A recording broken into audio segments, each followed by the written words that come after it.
पारदर्शिता से किए जाते हैं, पर जिनको करना है, जिस विभाग की ये जिम्मेदारी है, उस विभाग के ना मंत्री का इस दिशा में ध्यान है, ना उनकी प्राथमिकता में ये है। और मुख्यमंत्री का तो आप लोग जान ही रहे हैं कि उनको इस बात से कोई फर्क ही नहीं पड़ता।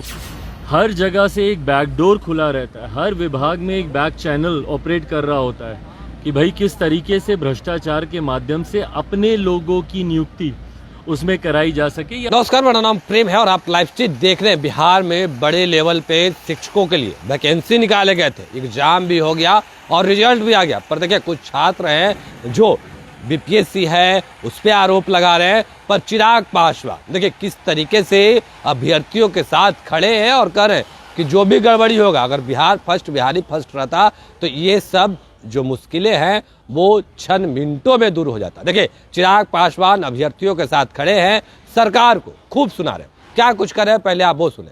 बिहार में नियुक्ति बिहार में हो रही है, ऐसे में जिस तरीके से रिजल्ट दिया गया है, अभ्यर्थियों में आक्रोश है। अभ्यर्थी सवाल उठा रहे हैं, जिस तरीके से रिजल्ट आया, अभ्यर्थी कह रहे हैं कि काफी गड़बड़ियां इस रिजल्ट में। भाई बिल्कुल गड़बड़ियां हैं ही।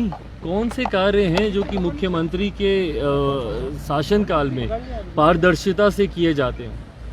हर जगह से एक बैकडोर खुला रहता है, हर विभाग में एक बैक चैनल ऑपरेट कर रहा होता है कि भाई किस तरीके से भ्रष्टाचार के माध्यम से अपने लोगों की नियुक्ति उसमें कराई जा सके या उन लोगों को प्राथमिकता दी जा सके जिनके साथ कोई लेन देन का हिसाब इस सरकार का हो।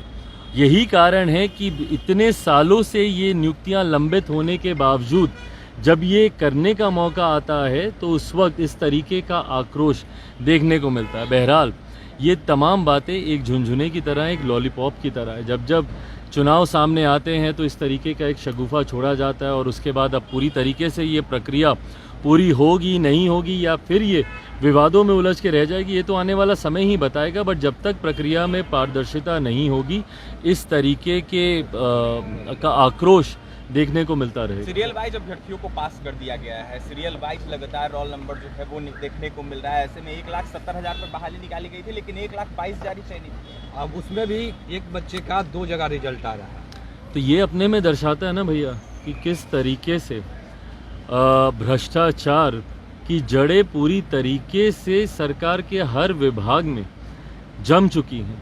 और ये उसी का उदाहरण है। एक बच्चे का अगर 2 बार रिजल्ट आ रहा है तो ये अपने में दर्शाता है कि कहीं ना कुछ तो गड़बड़ है और इसकी जांच होनी चाहिए। पर जांच होगी, उसके बाद फिर ये प्रक्रिया लंबे समय तक लंबित कर दी जाएगी उसकी आड़ में। 40,000 से ऊपर नियोजित शिक्षक भी इस परीक्षा में शामिल हुए हैं, ऐसा भी कहा जा रहा है।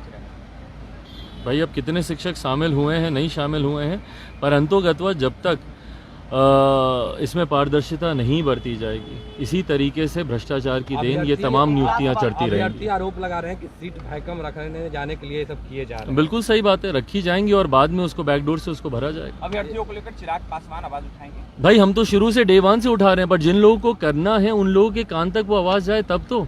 आज अगर हमारी बिहारी फर्स्ट की सरकार होती तो 1 मिनट में इन तमाम विषयों को हम लोग हल करते।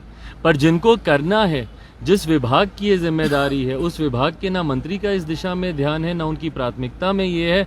और मुख्यमंत्री का तो आप लोग जान ही रहे हैं कि उनको इस बात से कोई फर्क ही नहीं पड़ता। वो जातियों में समाज को बांटने में व्यस्त है। तो अभी आप चिराग पासवान को सुन रहे थे, तमाम मुद्दे को लेकर क्या कुछ कह रहे थे वो आपने सुना।